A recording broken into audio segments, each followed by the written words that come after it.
"Stand up. You're done here." Officer Wayne Hutchins' voice cut through the packed federal courtroom like a blade, overhead fluorescence catching the sneer he didn't bother hiding as he stepped toward the witness stand in his short-sleeve uniform, one hand already unclipping the cuffs from his belt. Leon Mercer didn't move. He sat in his orange button-down and dark slacks, hands flat on the railing, eyes locked on Hutchins with the kind of stillness that only comes from years of training in places this officer had never been cleared to know about. "You think the badge scares me?" Leon said quietly. So quiet the whole room leaned in. Hutchins grabbed his arm anyway, yanking him to his feet in front of 200 witnesses, in front of cameras, in front of a judge who said nothing. The metal clicked cold around Leon's wrists while somebody in the gallery gasped, and somebody else started filming. What no one in that room knew, not the judge, not the district attorney, not a single person watching from the gallery pews, was that 4 minutes ago, on the other side of the city, 6 men in full tactical gear had just traced a GPS signal to this exact address, and they were already moving. Welcome to Frost Folk Tales. This is where we tell the stories of those who were underestimated, dismissed, and targeted, yet chose courage over silence. If these stories move you, subscribe and be part of a community that refuses to let them fade into the background. Now let's go back 60 seconds, because the most important things that happen in a courtroom rarely begin with the moment everyone turns to look. The Darren B. Mitchell Federal Courthouse sat on the corner of Aldridge and 5th. 8 stories of white stone and clean civic ambition catching the full force of a Tuesday morning in early October. Natural light poured through the skylights that lined the 6th floor corridor like the building itself had been designed to suggest transparency, to suggest that justice lived here and liked the sun. Courtroom 4B was on that floor, and by 8:45 in the morning, it was packed to the last gallery pew, overhead fluorescent panels humming in that steady, institutional way, above 200 people who had come to witness something they believed might matter. Leon Mercer had arrived at 8:15. He wore an orange button-down tucked into dark slacks, black dress shoes, nothing about his appearance announcing anything unusual. He signed in with the clerk, accepted a paper cup of water he didn't drink, and sat in the waiting corridor on a wooden bench with the same posture he maintained on a transport aircraft at 30,000 feet, spine straight, hands loose on his knees, breathing even. A younger clerk had glanced at him twice, trying to read him the way people sometimes tried to read men who gave nothing away. Leon didn't notice, or if he did, he'd long since stopped finding it interesting. When his name was called, he walked into courtroom 4B through the side entrance, past the gallery rows filling with reporters and community members and attorneys consulting their notes, and took the witness stand. He adjusted the microphone once. He looked at the room without performance. The overhead fluorescence caught the clean lines of his orange shirt, and more than one person in that gallery noted, privately, that he did not look like a man who was nervous. That was because he wasn't. Attorney Priya Nair stood at the plaintiff's table in a charcoal blazer over a white blouse, a legal pad in her left hand, and the particular focus of someone who had spent 3 years building toward this exact morning. She was sharp in the way that surgical instruments are sharp, not showy about it, but precise and dangerous when pointed in the right direction. She walked Leon through the procedural foundation of his testimony with measured efficiency. His identity, his connection to the incident in question, the date and location, the circumstances of his presence on the block 2 years ago, when Officer Wayne Hutchins and members of his unit conducted what the plaintiffs described as a pattern-consistent illegal stop and search. Leon answered each question the same way he answered everything, directly, without decoration. He said, "I was on approved leave visiting family. I was on the east side of Brennan Street, approximately 40 feet from the corner of Brennan and Holloway. When the unit arrived, I observed the stop from that position. I documented what I witnessed using my personal phone. Badge numbers, timestamps, the sequence of the search, and the item that was removed from the officer's jacket pocket before being placed in the bag the young man was carrying. The courtroom had gone quiet, in the way rooms go quiet when something true is being said out loud in a place designed to hear it. Priya asked him to elaborate on that last detail. Leon did. He described the item, the motion, the specific hand used, the exact phrase spoken by the officer directing the arrest. He gave the badge number from memory. He gave the timestamp to the minute.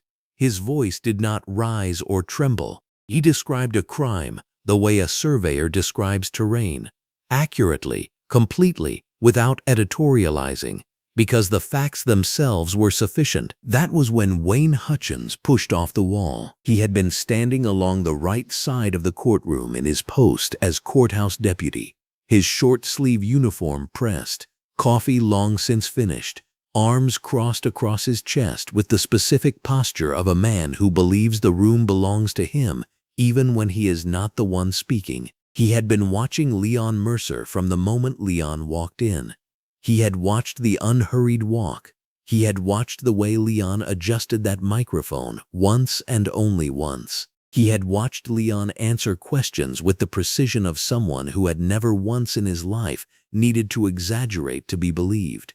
And it had been bothering him in a place he didn't have language for. When Leon said the badge number, Hutchins felt something solidify in his chest that he would have called righteous indignation if asked, and that any honest observer would have recognized as cornered animal. He stepped forward before the thought finished forming. "Your Honor." Hutchins's voice filled the room with the practiced ease of a man who had interrupted proceedings before and faced no consequences for it. His hand was already at his belt. "This individual has been providing testimony that includes unverified personal documentation flagged under a pending review. I have grounds to believe there's a procedural issue that needs to be addressed immediately." Priya Nair's head came up from her legal pad. She began to speak. Judge Harold Fenwick, a man of 62 years on the federal bench with a reputation for measured even-handedness that the next 48 hours would complicate permanently, looked at Hutchins from the elevated bench. He looked at Leon Mercer. He looked at his own hands. He said nothing. The silence lasted 3 seconds. In a federal courtroom, 3 seconds of judicial silence is not a pause. It is a permission. Hutchins crossed the floor. He moved with the confidence of a man who had done this before in smaller rooms, with fewer cameras, and had always been allowed to finish. He reached the witness stand and closed his hand around Leon Mercer's left arm, just above the elbow. And the contact was not a question. It was a statement, a declaration of the same authority he had exercised on Brennan Street 2 years ago, before he knew anyone was documenting anything, before a man in an orange shirt had sat down in front of a microphone and begun reading the details of that day back to a federal court from memory. "Stand up.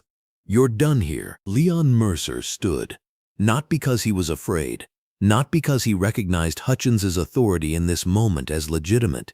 He stood because he had spent enough time in enough dangerous places to know the difference between a battle worth having now and a battle worth letting finish on its own terms. He stood because the camera in the upper left corner of the courtroom was still recording.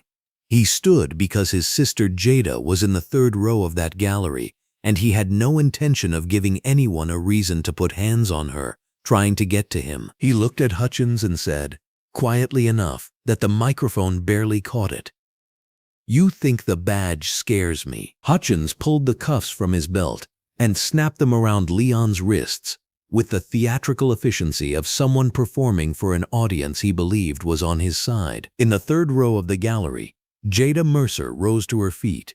She was 27 years old and had her brother's posture and none of his obligation to remain calm. And her phone was already in her hand because she had been filming since the moment Hutchins left the wall. Her jaw was tight. Her eyes were burning. The woman next to her reached out and put a hand on her arm, and Jada let it stay there, but she did not sit down. At the plaintiff's table, Priya Nair was on her feet. "Your Honor, this is a subpoenaed federal witness in the middle of sworn testimony. This is..." But Hutchins was already moving, one hand on Leon's arm, steering him toward the side door, with the practiced economy of a man who believed the side door was the end of the conversation. Judge Harold Fenwick picked up his gavel. He set it down without striking it.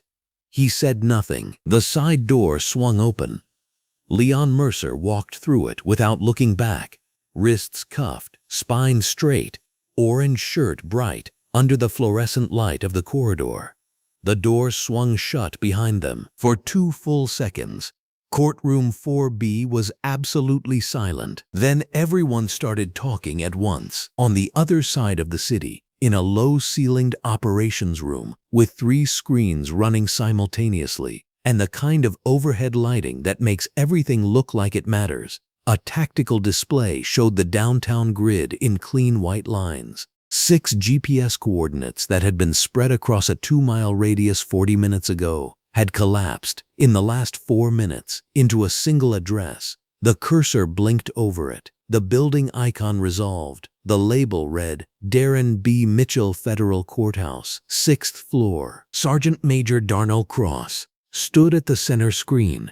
He was built the way load-bearing structures are built, and he had a face that had learned to express urgency without broadcasting panic. He looked at the screen for exactly 2 seconds. Then he looked at the 5 men behind him. Lock and load. Now, across the city, in the corridor behind courtroom 4B, Officer Wayne Hutchins walked a handcuffed Navy SEAL commander deeper into a building he was about to run out of room in. And Leon Mercer's face, in that moment, held something that was not fear and was not anger and was not the desperate composure of a man trying to hold himself together. It was patience, the specific, unhurried patience of a man who knows exactly what is coming, who trusts completely in the people coming to deliver it, and who understands, in the marrow of his training and his character and his 17 years of service to a country that had still not managed to protect him on a courthouse witness stand, that the next 4 minutes were going to change everything. The corridor hummed with fluorescent light.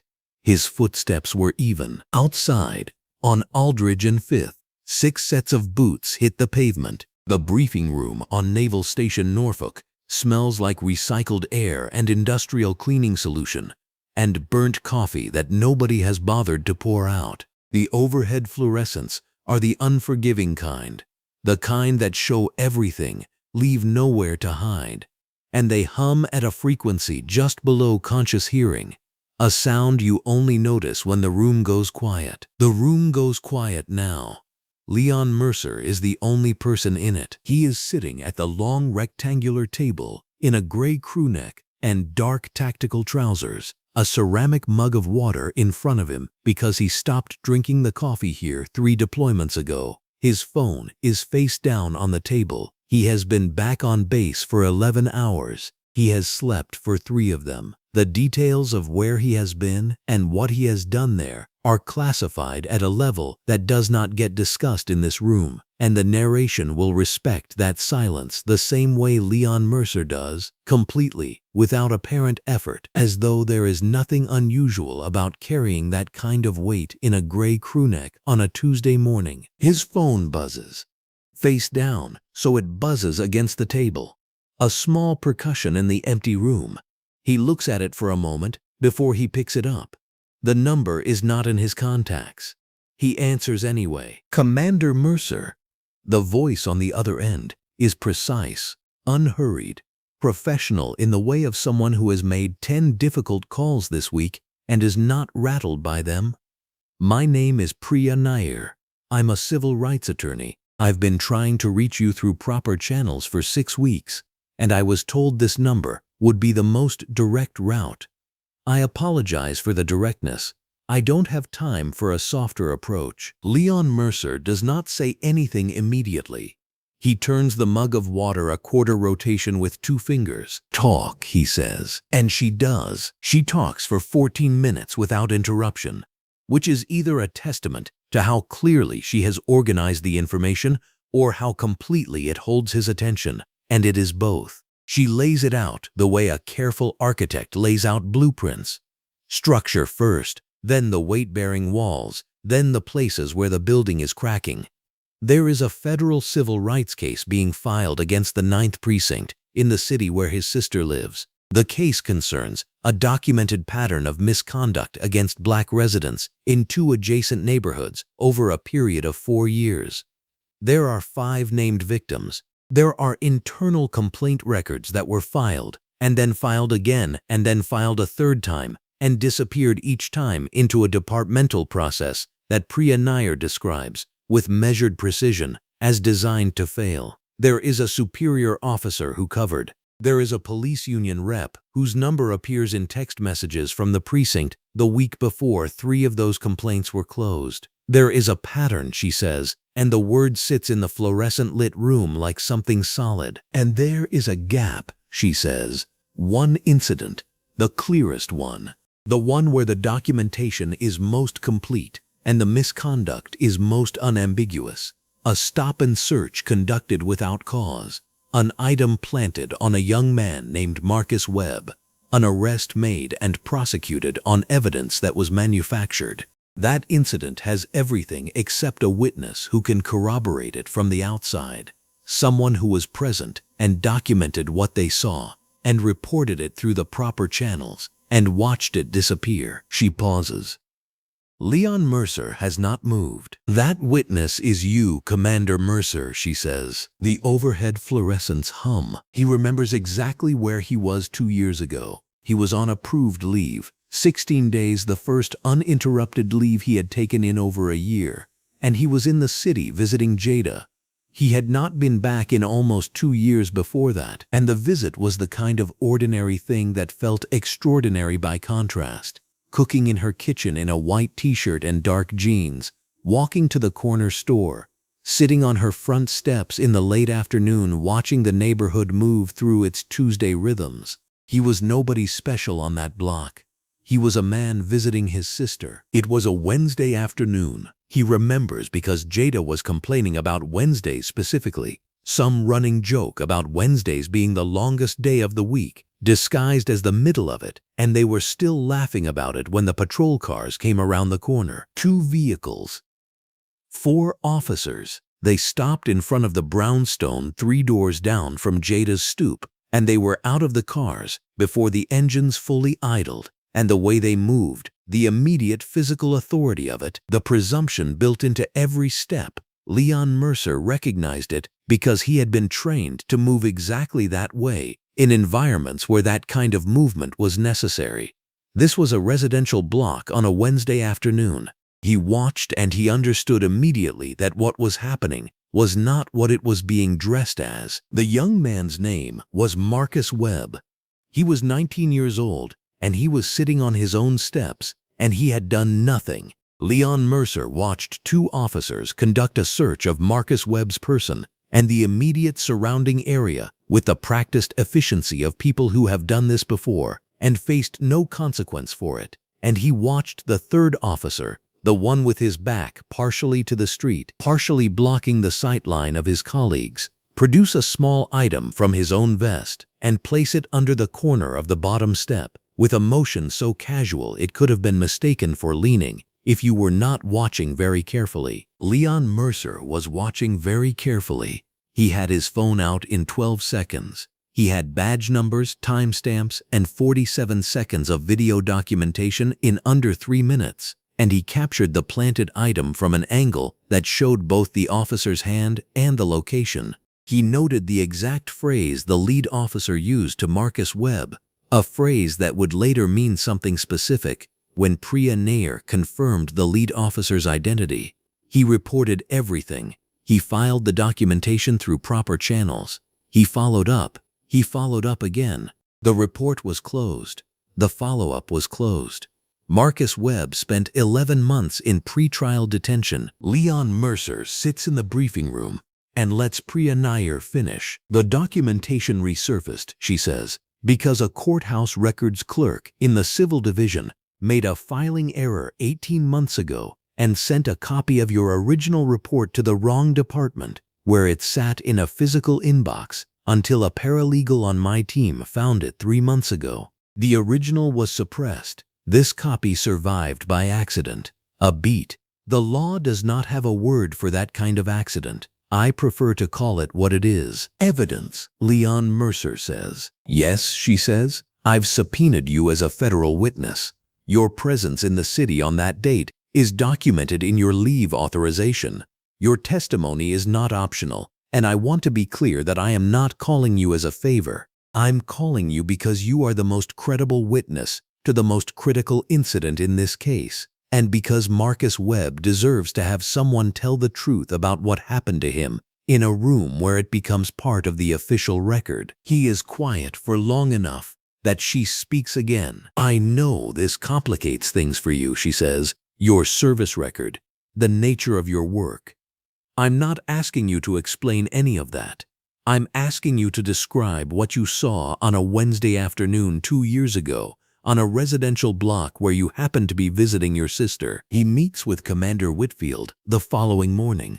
The commander's office has the same overhead fluorescence and the same recycled air, and Whitfield is a man who does not use unnecessary words, which Leon Mercer has always respected about him. Whitfield reads the subpoena. He reads the leave authorization from 2 years prior. He sets both documents on the desk and looks at Leon Mercer with the expression of a man doing a calculation that involves more variables than the visible ones. You testify, Whitfield says. You describe what you witnessed. You do not discuss the nature of your service. You do not discuss your operational schedule. You do not give dates, locations, or context for anything beyond that specific afternoon. Understood, Leon Mercer says. If anyone in that courtroom tries to use your testimony as a lever into classified information, you say nothing and you look at me because I will be there. Leon Mercer looks at his commanding officer. You're coming? Whitfield's expression does not change. You're one of mine, he says, as though this is the simplest sentence in the English language, which when Whitfield says it, it is. The testimony is scheduled for a Tuesday morning, 3 weeks from that conversation. Leon Mercer receives his operational briefing for the following mission on Monday evening. The scheduling overlap is not comfortable. Whitfield is aware of it. Torres is aware of it. And the timeline is tight enough that the whole arrangement has been noted in 2 separate classified documents. But it is manageable. He will testify. He will be back on base by noon. The briefing will proceed. The morning of the trial. The light is early and clean and falls through the window of the hotel room near the courthouse in a long diagonal across the floor. Leon Mercer is already showered. His dark slacks are pressed and laid across the back of the chair. His dress shoes are by the door. On the bed is the orange button-down, a good shirt, a shirt Jada bought him 2 Christmases ago, and that he has worn exactly once because he does not own many clothes that exist outside of a specific professional context. And the orange is a color she picked because she said it looked like someone who was not afraid to be seen. He picks it up. He buttons it slowly, starting from the bottom, the morning light overhead and natural through the window. And he looks at himself in the mirror for a long moment. He looks like a man going to work. He looks like a man on a Wednesday afternoon, visiting his sister, watching the neighborhood move through its ordinary rhythms. He looks like no one in particular. He knows what is on the other side of that courthouse door. He knows the weight of the name Wayne Hutchins and the shape of the institution that has protected him.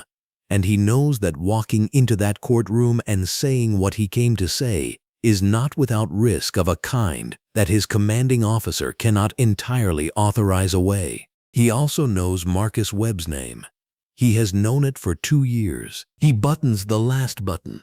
He picks up his keys. He heads out the door. Officer Wayne Hutchins pulled into the federal courthouse garage at 7:42 and eased his patrol unit into the reserved deputy slot. He killed the engine and sat there with both hands on the wheel. Then he picked up the coffee from the cup holder, large, black, no sugar, and stepped out into the garage the way a man steps into the least interesting day of his week. That was the performance. He had been working on it since the subpoena hit his department 3 weeks ago. He was good at it. The marble corridor outside courtroom 7 was already catching the morning.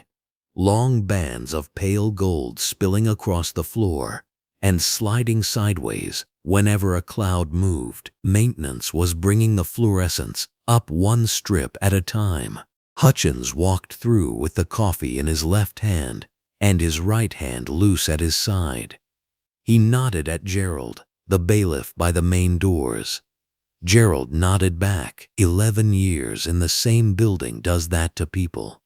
You stop seeing each other. Hutchins was 44, 19 years with the department, the last 9 as a courthouse deputy, after a lateral his union rep had quietly arranged when an IA inquiry went nowhere. His short-sleeve uniform was pressed flat along the arms. His badge threw the light back clean. He took his post along the east wall and planted himself there. The gallery was filling.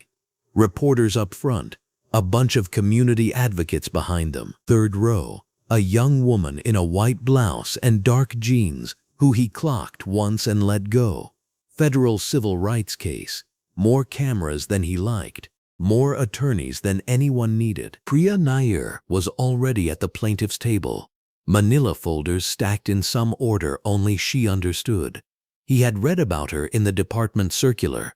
Sharp, relentless, the kind who treated procedural rules as weapons and could recite case law the way other people recited directions. He had decided, reading it, that she was the kind of lawyer who made a living turning paperwork into outrage and calling it justice. He had also decided he was going to stand very still today and give her nothing. What he had not decided, standing there while the room filled and the light came down through the skylights, was how he was going to feel when the witness walked in. He found out at 8:53. Leon Mercer came in through the main doors without any noise. Orange shirt, dark slacks.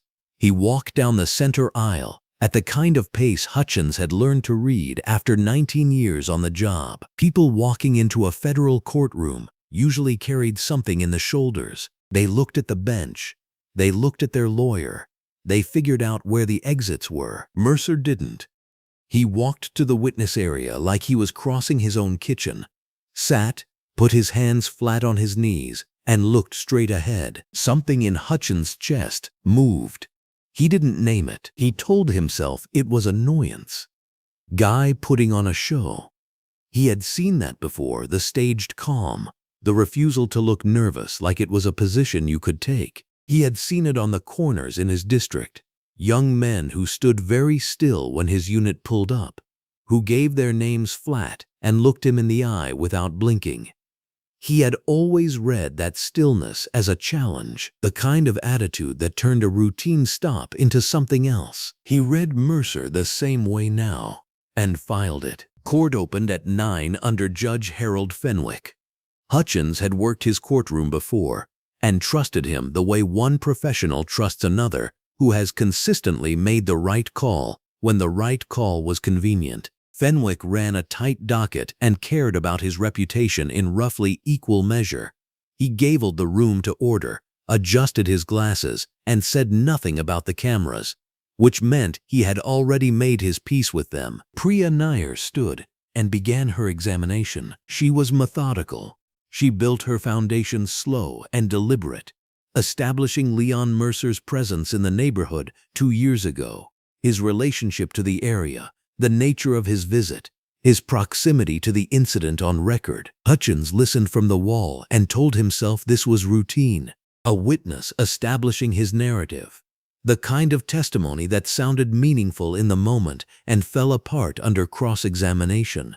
He had seen it dozens of times. Then Priya Nair said, "Mr. Mercer, can you describe for the court what you observed at approximately 4:15 in the afternoon on the date in question?" And Leon Mercer began to describe it. He described the stop.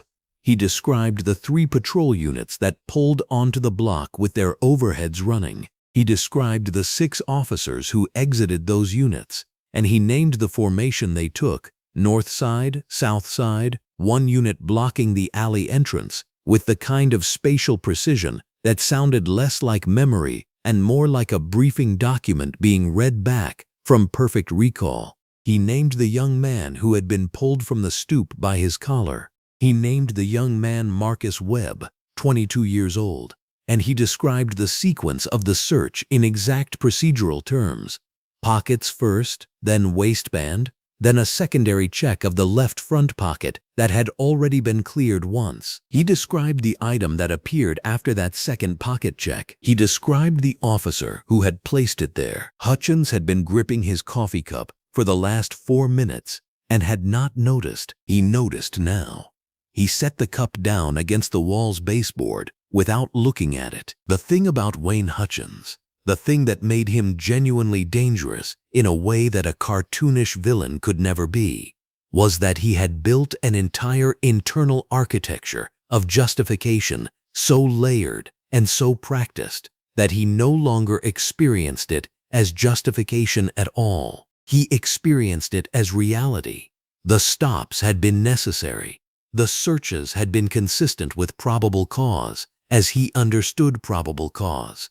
The documentation had been accurate within the parameters of what he chose to document. He had a union rep who answered on the first ring and a superior officer who reviewed his incident reports with the specific attention of a man looking for what was not there, rather than what was. He had 19 years of paperwork that described every decision in the clean, bureaucratic language of procedure, and nowhere in those 19 years had a single formal consequence found him. A man without consequences eventually forgets consequences are possible. This was where Hutchins lived now. When Priya Nair handed Leon Mercer a printed document and asked him to confirm the badge number visible in the upper right corner, and when Leon Mercer read that badge number aloud in the same unhurried voice he had been using for the last 20 minutes, Hutchins felt the shift again in his chest. It was harder this time. Less like annoyance. His badge number. He told himself the document was fabricated.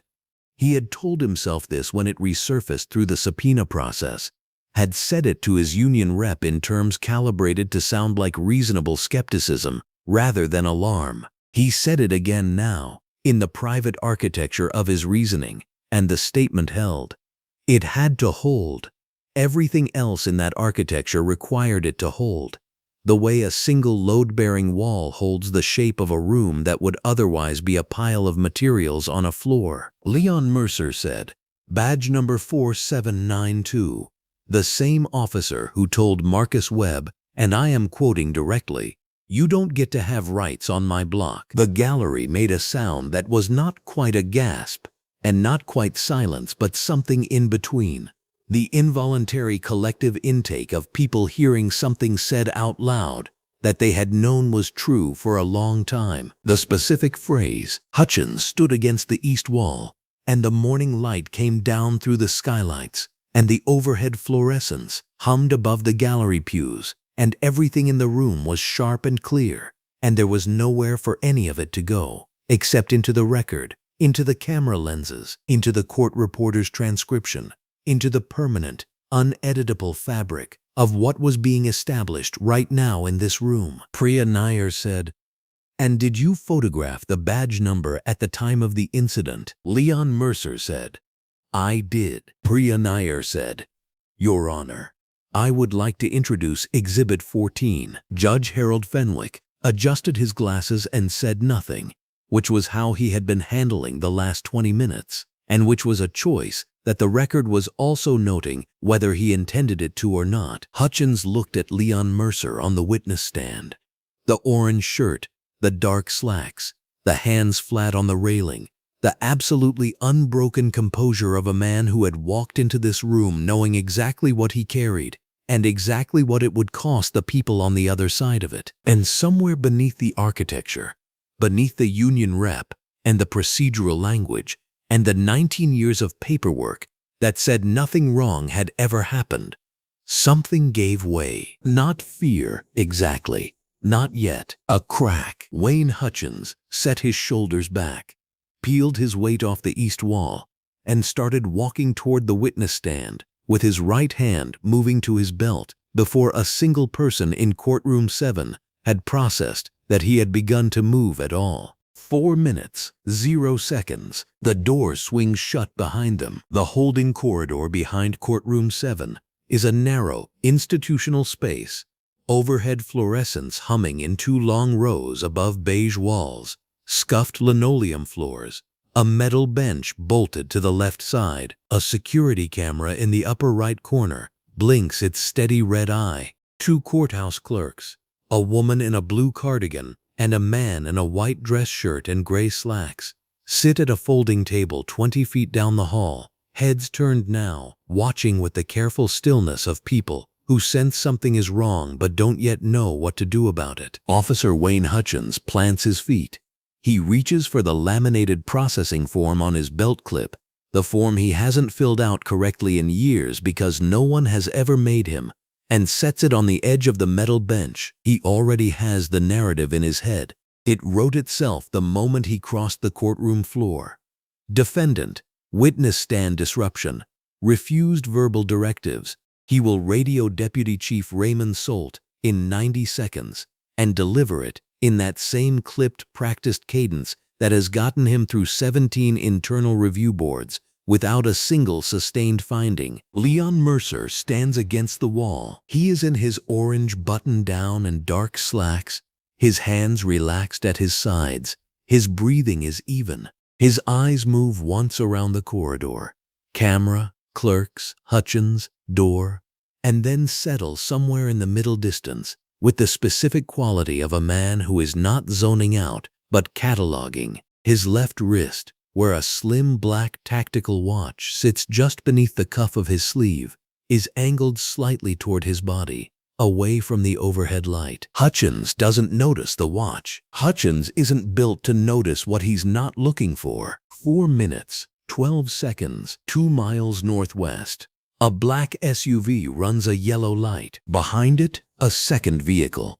Behind that, a third. All 3 moving in tight formation through morning city traffic. No sirens, no lights. Those will come later. Just speed and precision and the kind of coordinated road movement that other drivers instinctively get out of the way of without fully understanding why. Inside the lead vehicle, Sergeant Major Darnell Cross sits in the front passenger seat with a radio pressed to his jaw and a tablet open on his thigh.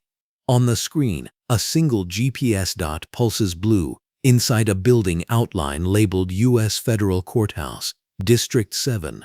The dot has not moved in 3 minutes and 48 seconds. In the SEAL team's operational vocabulary, there is a specific term for when a commander's GPS goes stationary during a period when he is supposed to be mobile and in communication. The term is not a good one. Cross keys the radio. His voice is flat and controlled, the way water behind a dam is flat and controlled. Commander Whitfield, this is Cross. We have a commander down, sir. Federal Courthouse, District 7. GPS is fixed. No comms since 0914. Requesting authorization for entry. The response comes back in 4 seconds. Commander Whitfield's voice is precise and without inflection, which in a man of his rank means the opposite of calm. It means something has already been decided, and execution is the only remaining variable. Authorization granted. Full credential presentation. Coordinate with Torres on federal jurisdiction. Cross, you move. Cross sets the radio down. He does not say anything to the team because he doesn't need to. The vehicles are already accelerating. On the other side of the city, Special Agent Torres, the FBI liaison attached to the civil rights case, is already on his phone, already pulling up the federal obstruction statute on his screen, already doing the legal architecture that will matter enormously in approximately 3.5 minutes. 3 minutes, 30 seconds. Hutchins has his radio out now. Solt, it's Hutchins. We had an incident in 7. Witness became disruptive during testimony. I removed him for processing. Situation is contained. A pause on the other end. Deputy Chief Raymond Salt's voice comes back careful and too even. The voice of a man recalculating. What kind of disruptive, verbal, wouldn't yield the stand? I had to physically escort him. Another pause. Longer. You cuffed him? Standard procedure for a non-compliant. Wayne. Salt's voice drops. He was a witness. On the stand, he was getting loud. There is a silence on the radio that communicates several things simultaneously. What it does not communicate is support. Hutchins clicks off before Salt can continue and slides the radio back to his belt with the practiced motion of a man who has spent a career not hearing the things people say to him. He turns back to Leon Mercer. Name. For the processing form, Leon Mercer. Address. Leon Mercer gives an address. His voice is neutral. His face gives Hutchins nothing. Hutchins writes it down, slowly, making a show of the clipboard like it means something. He has already decided what the form will say. He is filling in the blanks to match the narrative, not the facts, the way he has always done it, the way that has always worked before. He does not document the time of the removal. He does not document that Leon Mercer was mid-testimony. He does not document that Attorney Prienaire filed an objection before the door swung shut. Down the hall, the woman in the blue cardigan has stopped pretending to work. 2 minutes, 45 seconds. One light out. The driver says, "Run it." Cross says, "They run it." The courthouse is visible now through the windshield, its marble face catching the full morning light, the wide steps climbing toward the entrance, flags moving in the light wind. Cross is already reading the building the way he reads every building. Entry points, sight lines, civilian density, choke points. His hands are resting on his knees and completely still. The team in the vehicles behind him has not spoken in 2 minutes. They do not need to. They have trained for the space where language becomes inefficient. They have crossed a lot of that space together. Cross looks at the GPS dot, still fixed, still blinking. He thinks about Leon Mercer, not the commander, not the rank, but the man who sat across from him in a forward operating base mess hall 4 years ago and ate the worst food either of them had ever tasted and made a dry joke about it that Cross is still not completely sure was a joke. He thinks about 6 operations and 1 very long night outside of a city whose name he will never say out loud in a civilian space, and the way Mercer moved through that night with that same stillness he moves through everything. The GPS dot blinks. Cross thinks, "Hold on, sir. We're 4 blocks out." He doesn't say it. He doesn't need to. 2 minutes, 10 seconds. Hutchins sets the clipboard down. He crosses his arms. He looks at Leon Mercer the way he has looked at hundreds of people in this corridor and in patrol cars and on sidewalks over a 19-year career. The look that says he has already determined what this is and what happens next, and the person in front of him does not have significant input into either of those things. "You want to tell me what you thought you were doing in there?" Hutchins says. Leon Mercer looks at him. "Testifying, testifying." Hutchins says the word back like he's tasting something unpleasant. "You were grandstanding, playing to the gallery.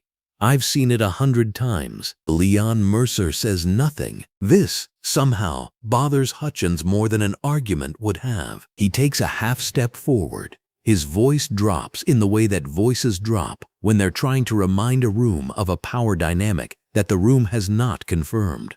"You know what you are. You're another troublemaker playing the victim. You walked in there in your little orange shirt looking for a camera, and you found one. And now you think something's going to happen." He lets the pause sit. Nothing is going to happen. You know why? Because nothing ever happens. The 2 courthouse clerks are very still. Leon Mercer does not respond to any of this. He does not defend himself. He does not flinch. He turns his head slowly and looks directly at the security camera in the upper right corner, the one with the small red microphone indicator below the lens. the one that has been recording audio this entire time. He looks at it for exactly 2 seconds. Then he looks back at the middle distance, at nothing in particular, and he almost smiles. Not fully, not enough for Hutchins to call it anything, just the left corner of his mouth, a fraction of a movement, the expression of a man who has just watched an opponent make a move that they do not yet understand will cost them everything. The woman in the blue cardigan has both hands flat on the table. The man in the white shirt and gray slacks is looking at the camera. 45 seconds. The vehicles pull to the curb. Doors open. 6 men step out into the morning light. Plate carriers, military police armbands catching the sun, credentials already in hand. Darnell Cross is at the front. He is built in a way that makes the width of the courthouse steps look suddenly narrower. He does not run. None of them run. Running is for situations that require panic, and panic is not what this is. This is something more deliberate than that. Cross takes the steps 2 at a time, with the measured momentum of a man who has entered worse buildings than this, in worse conditions than these. And every member of the team behind him matches his pace exactly because they have practiced this, and because they trust him the way you trust someone you have bled next to. Torres is already on his phone at the base of the steps. His jaw is tight. His free hand is gesturing with the efficiency of a man managing 3 conversations at once. The courthouse doors are large and heavy and swing inward. 0 inside the holding corridor. The sound arrives before anything else. Boots on marble, heavy, synchronized, multiple, the specific rhythm of people who have drilled their movement into muscle memory, who are not uncertain about their direction or their purpose. The sound travels up from the lobby, through the door, down the beige corridor, and reaches Hutchins where he stands with his clipboard and his processing form and his 19 years of uninterrupted certainty. He goes still. For 1 long second, the only sounds in the corridor are those boots and the persistent hum of the fluorescent lights overhead and the quiet, absolute calm of Leon Mercer breathing. Hutchins turns toward the far door. The boots get louder. The courthouse lobby was built to shrink people. 40-foot ceiling, glass skylight the length of it, mid-morning sun coming down in clean columns across marble, polished to a mirror. The fluorescents added their own light on top of that, humming at a pitch you only caught if you went looking.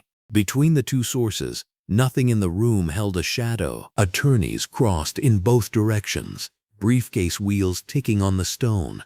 A clerk moved between the security desk and the elevators with a stack of folders against her chest. 2 men in suits were having a quiet argument near the water fountain. Then the front doors opened, and that was the end of the Tuesday part. They came through in a column of 2, 3 pairs, even spacing. The sound got there before the picture did. 6 sets of boots hitting marble at once, tight and unhurried, nothing like how civilians walk. Plate carriers over dark tactical shirts, military police in white block letters across the front, armbands on the left sleeve, credentials already in hand, held out where anyone could see them before a guard could draw breath. At the front of the column was Sergeant Major Darnell Cross. Cross was built the way men get built when a job has had years to decide what shape it needs. 6'2", shoulders to match, a jaw that didn't move much. His eyes did one sweep across the lobby in maybe 3 seconds and filed whatever was worth filing. Plate carrier over a black long-sleeve dark trousers, boots that had seen 3 continents. His face wasn't angry. It was something quieter than that, and it didn't slow once on the way across the floor. The room reacted before anyone decided to. The 2 men by the fountain quit talking mid-sentence. The clerk stopped walking and pulled the folders tighter, which obviously wasn't going to help her. The attorneys drifted toward the walls without exactly choosing to.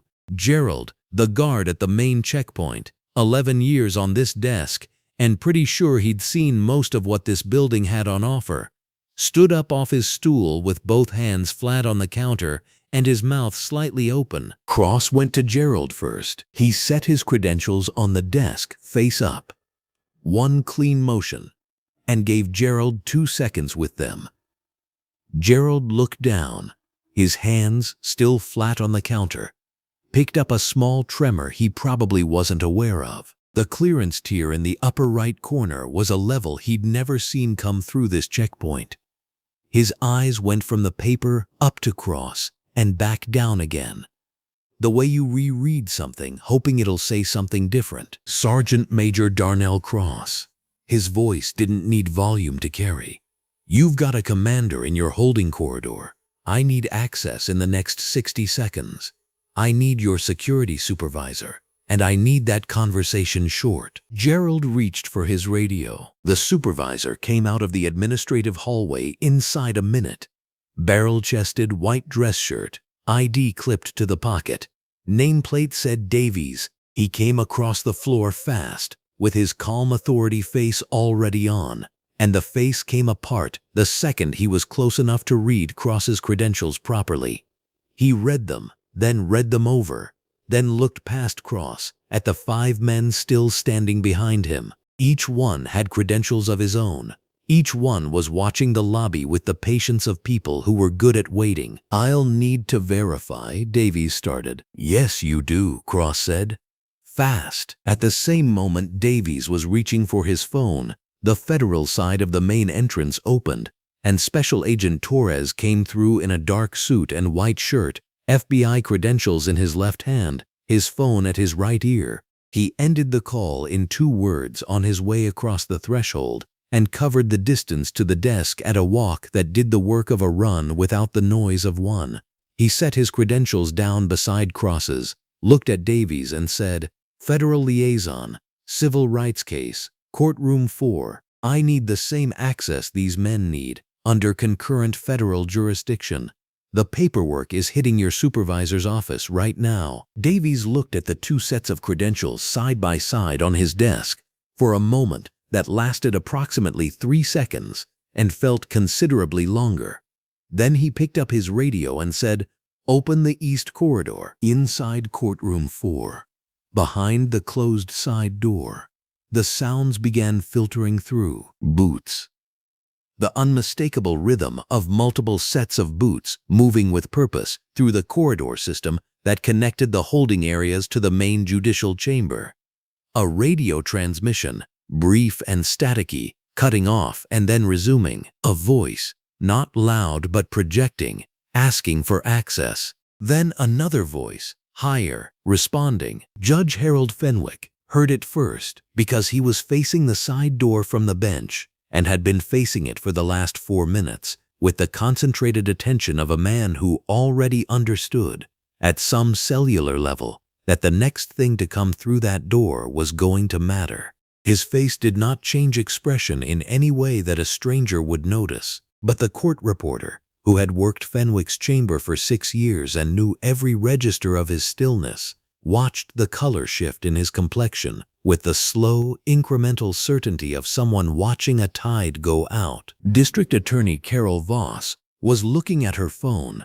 She had been looking at it for the last 3 minutes, at an interval of roughly every 45 seconds, with increasing difficulty maintaining her courtroom posture. 3 missed calls from the mayor's office in 4 minutes was not a number that meant a scheduling conflict. It was a number that meant something had already moved past the point where phone calls could contain it, and the people making the calls knew it and were calling anyway because calling was the only thing left that felt like doing something. She set the phone face down on the table. She picked it up again. She set it down. Attorney Priya Nair did not look at the side door. She did not look at her phone. She sat at the plaintiff's table with her hands folded on top of a legal pad and her eyes directed forward at the middle distance, and the expression on her face was the expression of someone who placed a very careful bet a long time ago and is now watching the wheel come to rest exactly where they knew it would.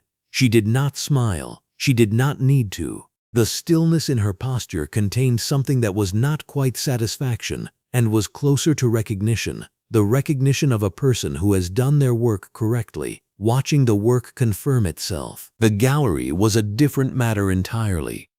200 people in those pews, and they had all heard the boots, and they were all doing the math in real time, arriving at incomplete conclusions and trading glances across the rows. Jada Mercer was in the third row, her phone down now, both hands gripping the back of the bench in front of her, leaning slightly forward, as though proximity to the side door would tell her something faster. In the holding corridor behind the courtroom, Officer Wayne Hutchins heard the boots too. He heard them and did what experienced officers do when something unexpected and potentially significant begins happening nearby. He categorized the sound as manageable, assigned it a probable cause that did not require him to feel anything about it, and continued processing his paperwork. A training exercise maybe, another case generating overflow. The courthouse had multiple corridors and multiple proceedings, and there were a lot of explanations that were not about him or this situation, and Hutchins rotated through several of them in the span of about 30 seconds. Then the footsteps got louder and closer, and there were too many of them, and the sound was too synchronized, and Hutchins set his pen down. He stepped out of the holding alcove and into the corridor. Darnell Cross came around the corner in the same moment. Davies 2 steps behind him on the left, Torres 3 steps behind on the right, and the remaining 5 members of the SEAL team arranged behind them in a formation that filled the corridors with a kind of organized finality. The overhead fluorescents in the holding corridor ran in 2 parallel rows across a low ceiling, and the light they threw down was total and unsparing, and every face in that corridor was fully, completely visible. Hutchins looked at Darnell Cross. He looked at the plate carrier, the MP designation, the credentials still held forward in Darnell Cross's left hand. He looked at the 5 men behind him. He looked at Torres on the right flank. And for the first time in this story, not when Priya Nair objected on the record, not when the gallery gasped, not when the cameras swung in his direction, for the very first time, Wayne Hutchins experienced the sensation of standing in a room where the outcome was not going to go the way he had decided it was going to go. The certainty that had carried him across that courtroom floor with his hand on his belt didn't disappear all at once. It drained, slowly and visibly, like pressure leaving a line. He opened his mouth. Darnell Cross did not look at him. Darnell Cross's eyes moved past Hutchins with the efficient economy of a man identifying what matters and proceeding directly to it, and they found Leon Mercer standing in the holding alcove doorway, wrists free now, orange button down and dark slacks, composed and still, and exactly the same as he had been at the witness stand 22 minutes ago. Leon Mercer met his eyes and held them, and something passed between the 2 men that required no translation by anyone present. Darnell Cross said, "Commander Mercer." He let a single beat land. "You good?" The side door opened. It did not slam. It did not burst. It swung on its hinges with the quiet, deliberate weight of something that has already decided what it is going to do. And Leon Mercer walked through it. He was still wearing the orange button-down shirt, still wearing the dark slacks.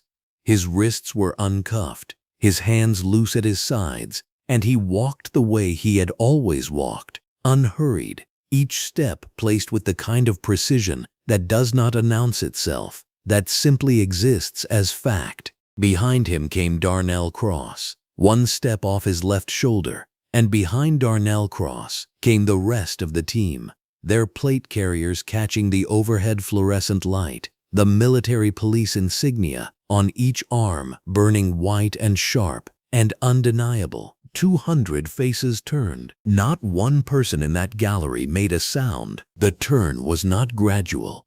It happened all at once, the way a flock of birds changes direction, every head swiveling in a single unified motion as Leon Mercer cleared the doorframe and the full sight of him registered.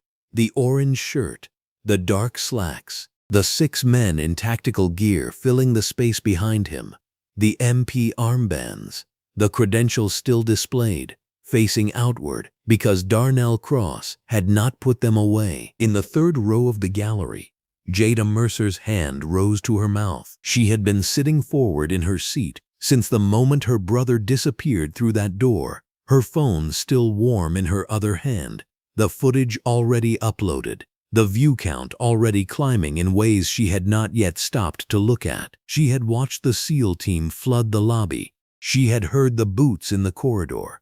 She had held herself completely still in the gallery pew, because moving felt like it might break something that needed to hold. And now her brother walked back through the door and her hand went to her mouth, and she did not take it away for a long time. Attorney Priya Nair, seated at the plaintiff's table, did not move. She did not stand, did not speak, did not reach for a document or a pen. She sat with her hands folded on the table in front of her, and she watched Leon Mercer walk back into that courtroom with an expression that contained, if you looked carefully, the composed and absolute satisfaction of someone who has spent 3 years constructing a proof and has just watched the final line resolve. Judge Harold Fenwick looked at Leon Mercer. Then he looked at the 6 men behind him. Then he looked down at the bench in front of him, and when he looked back up, something had changed in his face. It was not a dramatic change. That was what made it notable. There was no single moment of visible collapse. It happened in increments, like a barometric reading dropping, the small tightening around his eyes, the slight forward set of his jaw becoming a slight sagging, the color in his face receding by degrees, as if it were being drawn downward, slowly, by something with patience. The chapter of his certainty was closing one line at a time, and every face in that room had a front-row view. The main doors at the back of the courtroom opened. Commander Whitfield came through them. He was in full dress uniform. The jacket was immaculate, the white of his shirt a precise brightness under the overhead fluorescence, the gold of his insignia catching the natural skylight that poured through the courtroom's high windows and fell in clean geometric shapes across the marble floor. 4 rows of ribbons sat on his chest, the kind of chest that carries them without adjustment, without performance, simply as a record of what has been done and where and at what cost. He was not young and he was not trying to look young, and he walked through that courtroom the way a man walks when he has entered significant rooms before and found none of them beyond him. He did not look at Officer Wayne Hutchins. He did not look at the gallery or the cameras or the DA's table. He walked directly to the bench, and he addressed the judge by name, Judge Fenwick. His voice was measured, unhurried, completely audible. Commander Whitfield, United States Navy, I believe we have some business to complete. Judge Harold Fenwick looked at him for 4 full seconds without speaking. Then he said carefully, "You may approach." Commander Whitfield placed a document on the bench. He did not slide it. He set it down with a deliberateness that made the action feel like a statement. He waited while Fenwick opened it, watched the judge's eyes move across the first paragraph, watched the second increment of color leave the judge's face. Special Agent Torres was already standing at the DA's table. He had been there since the team entered the lobby, his FBI credentials clipped to his jacket pocket, his expression carrying the practiced neutrality of a man who has spent a career in rooms where neutrality is a professional obligation. He said nothing. He did not need to say anything. His presence at that table communicated everything that needed communicating about the federal dimension of what was now occurring in this courtroom. Carol Voss sat 18 inches away from him and did not look at him. Commander Whitfield turned from the bench to address the courtroom. "Your Honor," he said, and his voice landed in the gallery silence like the first word of something that cannot be unsaid. "I am requesting permission to enter the service record of the witness Leon Mercer into the federal court transcript. This entry is being made for the record, for the court reporter, and for any proceedings that may arise from today's events in this courtroom." The pause that followed lasted approximately 8 seconds. Every camera in the room was rolling. The gallery had not moved. The court reporter's hands hovered over her keys. Priya Nayar's eyes were fixed on Judge Harold Fenwick with an attention that missed nothing. "Permission granted," Fenwick said. His voice was flat. It was the voice of a man who has run the numbers and understands that every available door is now closed, and who is choosing to open the one that remains rather than be seen standing in a locked room. Commander Whitfield drew a breath, and he began to read. "Leon Darnell Mercer, Commander, United States Navy, Naval Special Warfare Command." The first words. They fell into the silence of that courtroom, the way a stone falls into still water, cleanly, without ceremony, the sound of the impact spreading outward in all directions before anyone had quite processed the drop. 3 combat deployments, 2 classified operations, a pause, measured and deliberate.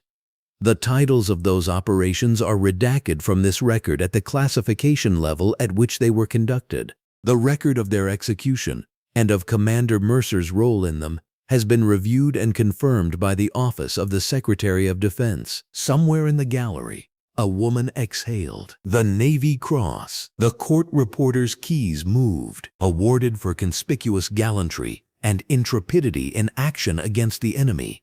The specific engagement for which this decoration was awarded is classified. The award itself is not. Commander Whitfield did not look up from the document. He did not need to look up.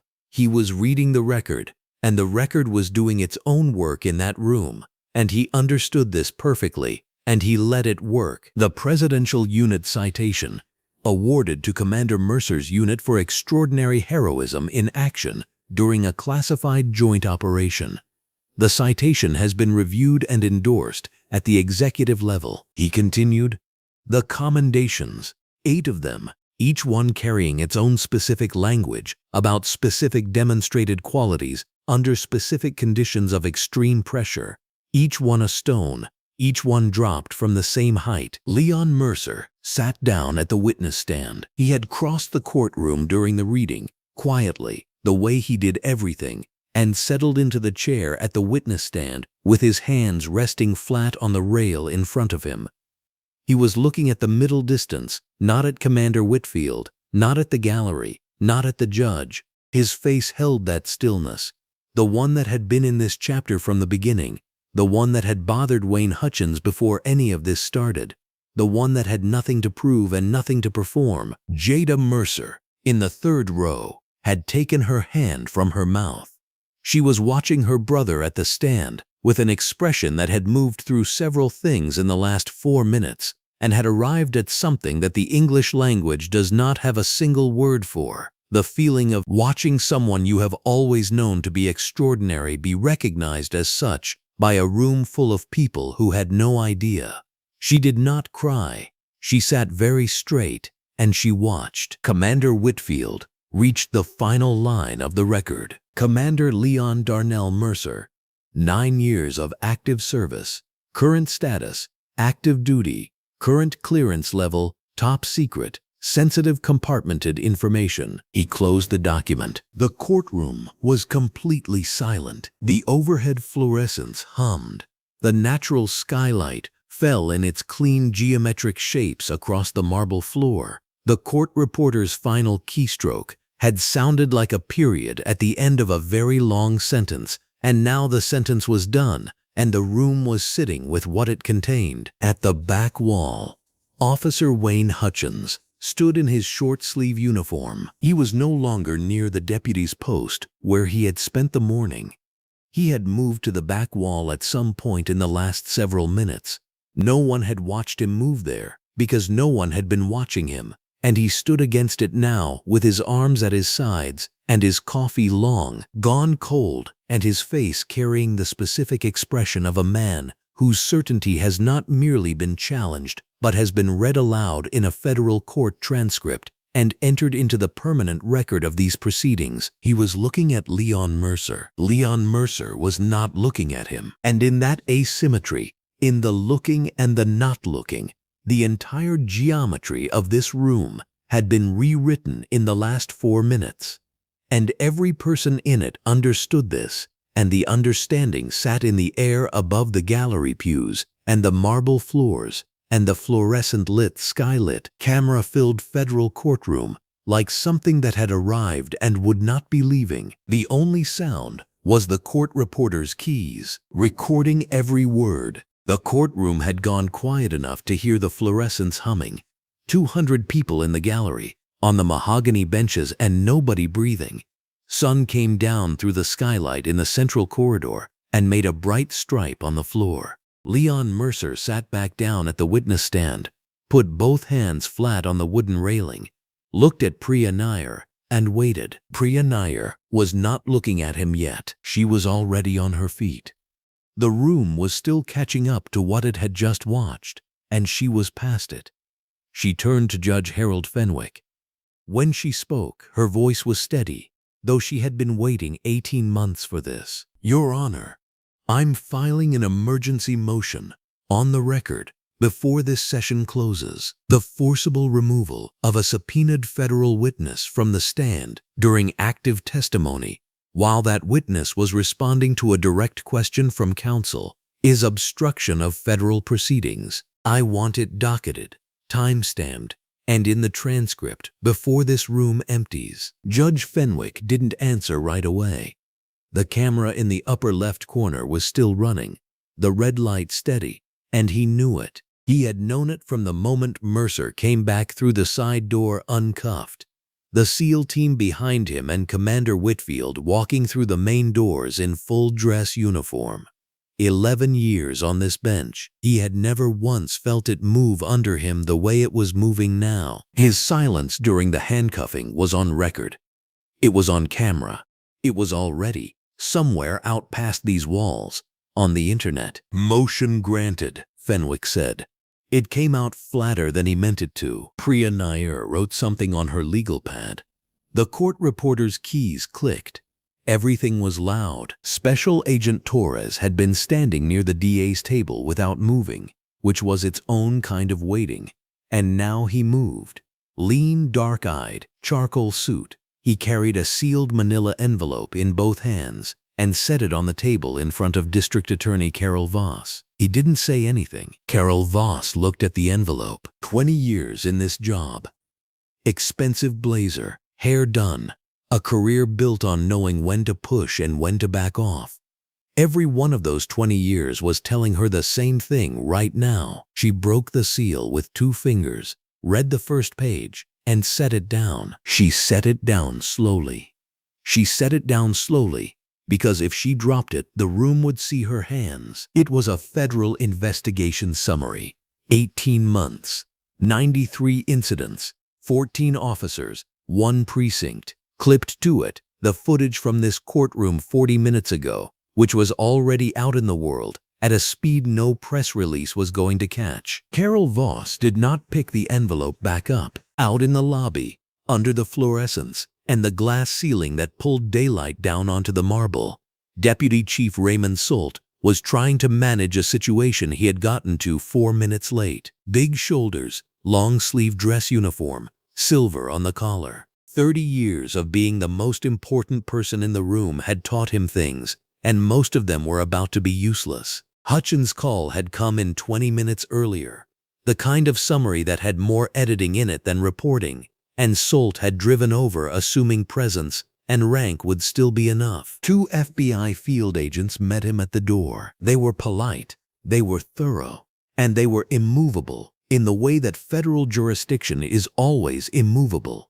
Not aggressive, not theatrical, simply a wall that rank insignia does not pass through. Solt stood in the lobby, his certainty eroding in real time, and behind him through the courthouse windows, the city moved in the ordinary morning light, indifferent and bright. In the corridor off the main hall, Wayne Hutchins was still in his short-sleeve uniform. He had been in that corridor for 11 minutes, which was long enough for his version of events to collapse, and long enough for the particular silence around him. The clerks who would not look at him, the security camera in the upper right corner that had been recording audio this entire time, to communicate something he had not yet fully processed. Special Agent Torres came down that corridor with 2 witnesses, a federal marshal and a single sheet of paperwork. The suspension was administrative, effective immediately, pending federal review on obstruction grounds. The paperwork was signed by Torres. It was witnessed. It was documented with the same procedural precision that Hutchins had spent a career using as a shield. And now it closed around him like a room getting smaller. Hutchins took the paperwork. He read it. His jaw moved once, as if he were going to say something, and then he did not say it. The thing about accountability, the real thing, the kind that arrives with credentials and witnesses and 18 months of federal documentation, is that it does not need to be loud. It does not need ceremony. It simply needs to be complete. Up in the gallery, Jada Mercer sat in the third row with her phone in her hands, and her hands were absolutely still. She had stopped shaking about 6 minutes ago, sometime between Leon walking back through that door uncuffed and Commander Whitfield's voice filling the courtroom. She had started filming the moment the SEAL team entered the lobby. Instinct, reflex, the same instinct that had put her phone up 2 years ago when Hutchins's unit had moved through their block and the air had changed. She had uploaded the footage at that same moment, thumbs moving before she had consciously decided to move them, and now she was watching the number in the corner of her screen turn over and over, digits climbing at a pace that made her breath shallow. 340,000 views. The counter was still moving. She watched her brother at the witness stand, his orange button-down bright under the fluorescent lights, his hands flat on the railing, his posture the same easy stillness it had been when Hutchins had crossed the floor toward him, the same stillness it had been when the cuffs went on, the same stillness it had been when he walked back through that door with the SEAL team at his back. Jada had grown up with Leon. She had spent 31 years watching people underestimate her brother.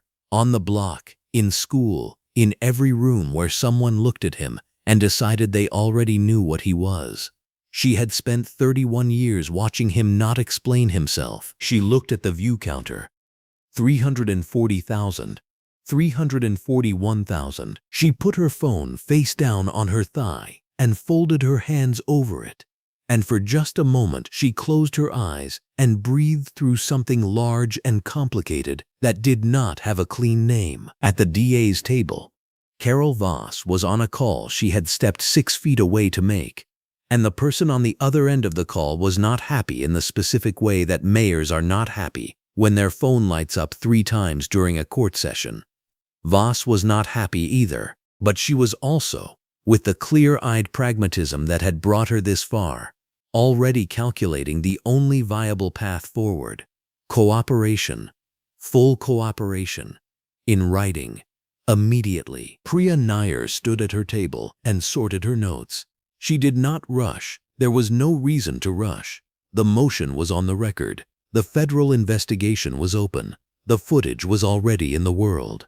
She thought of the 5 families who had brought this case. She thought of Marcus Webb, who had spent 11 months in pretrial detention on a charge that a planted piece of evidence had manufactured. She thought of the gap that had existed for 2 years between what had happened and what could be proven, and the subpoenaed witness who had agreed to cross that gap in an orange shirt on a Tuesday morning. She thought of the stenographer's keys clicking in that silent courtroom, recording everything. She looked up.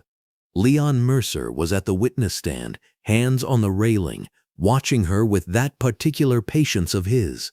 The kind that does not come from having nothing to say, but from knowing exactly what you're going to say and not needing to rush it. Judge Harold Fenwick cleared his throat. He looked at his docket. He looked at the room. He reached forward and adjusted his microphone. A small, unnecessary motion from a man who needed something to do with his hands. "Ms. Nair," he said, "you may continue your examination of the witness." Priya Nair walked to her position. She stood straight. She looked at Leon Mercer, and for just 1 second, 1 fraction of a second not visible to anyone else in the room, something passed between them. Recognition, gratitude, the particular solidarity of 2 people who had decided, separately, to do the right thing and had then been required to live inside that decision. She opened her folder. "Commander Mercer," she said. Her voice was clear and steady and filled the entire room. "I'd like to ask you to please continue your testimony from where you were interrupted." Leon Mercer looked at the courtroom. 200 faces, the cameras, the fluorescent lights humming steady overhead, the column of natural light falling through the skylight and touching the floor, his sister in the third row, his team along the wall, the court reporter's hands above the keys. He placed his hands flat on the railing. He settled his weight. He was unhurried, and the room was absolutely quiet. And when he spoke, his voice was even and precise and ready. "2 years ago," Leon Mercer said, "on the 14th of March, I was on the corner of Aldridge and 5th when Officer Wayne Hutchins and his unit conducted a stop and search that I need to describe to you in detail." The stenographer's keys began to move. The courtroom was quiet. Not the kind of quiet from earlier, when Hutchins had grabbed Mercer's arm. Something heavier than that. People had stopped pretending to look at their phones. Mercer sat at the witness stand in an orange button-down. His hands were flat on the railing. The fluorescents buzzed somewhere up in the ceiling tiles, the way they always do. Afternoon light came in through the skylights at an angle and laid down stripes across the benches. Priya Nair gave him a small nod from the podium. "Mr. Mercer, I'd like to go back to the evening of September 14th, 2 years ago. You were visiting your sister in the Crestfield district. In your own words, please describe what you witnessed." He answered without preamble. "We were on the sidewalk outside Jada's building. Tuesday, around 7:15. Light was still good. A patrol unit pulled up on Marcus Webb, 22, lived on that block. He was carrying a grocery bag. He hadn't done anything. I was about 30 feet away." His voice carried. He didn't seem to be projecting. The stop had no lawful basis. No reasonable articulable suspicion was stated. Officer Wayne Hutchins, badge 4471, searched Webb's grocery bag without consent. During the search, I watched him take something out of his own jacket pocket and put it in the bag before he announced he'd found contraband. Nobody gasped. They were past that. A few people bowed their heads. I have the timestamp from a phone video I took. I have both badge numbers, 4471 and 4486. I reported it through official channels the next morning. The report was closed without investigation in under 72 hours. A beat. Marcus Webb was charged, detained without bail, and spent 11 months in pretrial detention. The prosecution is now reviewing the charge for dismissal. He said the name the same way every time he said it. Marcus Webb. Not in italics, just the name. Nair asked 3 follow-up questions. He answered each one in about a sentence and didn't add anything she hadn't asked for. When she was done, she looked down at her notepad for a second. No further questions. The defense attorney was a careful man in a gray jacket who had been holding his pen too tight for the last 10 minutes or so. He glanced at his pad. He glanced at Mercer. He glanced back at his pad. He was a good attorney, which is partly why he said, "The defense has no questions." He wasn't going to cross-examine a Navy SEAL commander whose testimony had just gone into the federal record next to a presidential unit citation, whose coordinates had pulled in a military police response, and whose credibility had been read into the record by his commanding officer 20 minutes earlier. Someone in the gallery let out a breath. It was almost loud. Judge Fenwick called a recess. His voice didn't quite have the same shape it had had at 9 that morning. He gathered his papers slowly. You could tell he was aware of the cameras. The recess ran about 12 minutes. When they came back, Nair entered 3 more exhibits: the original incident report, the closure paperwork, and the phone footage, which had finally come through on a records request that had taken 7 months. The stenographer's keys were the only sound in the room for a while. Nair told a reporter later that the live broadcast obstruction stunt from that morning had basically written her closing for her. She didn't smile when she said it. She didn't not smile either. Outside, The afternoon had gone gold on the marble steps. Mercer came out at 4:47, last through the doors. He'd timed it that way on purpose. Darnell Cross was on the steps. All 6 of them were still there. Plate carriers off now, but none of them having gone far. Standing in the kind of loose formation that isn't a formation exactly, but is something close to it. Men who hold a shape even when they're at rest. When Darnell Cross saw Leon Mercer come through the doors, something in his face moved. Not much, just enough. He said nothing. He didn't need to. Jada Mercer was there too, standing slightly apart from the team in a navy blue jacket and dark jeans. Her phone was in her pocket for once. When she saw her brother, she crossed the space between them in 3 steps and put her arms around him. And Leon Mercer held his sister on those courthouse steps in the gold afternoon light without saying anything at all for a long moment. Priya Nair came through the doors, her briefcase in one hand, and when she reached Leon Mercer, she extended her right hand and then, in a decision that seemed to surprise even her, used both. She shook his hand with both of hers and met his eyes. "Thank you," she said. Just that. Commander Whitfield stood a few feet away, 4 rows of ribbons catching the afternoon light across his chest, his full dress uniform immaculate. He waited until Priya Nair had stepped back, and then he looked at Leon Mercer across the space between them. He gave one nod, a single, deliberate, wordless acknowledgement that carried the weight of everything that did not need to be said in front of 200 people and a public record. Leon Mercer returned the nod. The resolution threads were already pulling taut. Officer Wayne Hutchins was suspended from duty on federal obstruction grounds. The paperwork signed and witnessed in the courthouse corridor before the afternoon session had even reconvened. Judge Harold Fenwick had quietly contacted the Judicial Review Board before the recess ended, which was either conscience or calculation, and possibly both.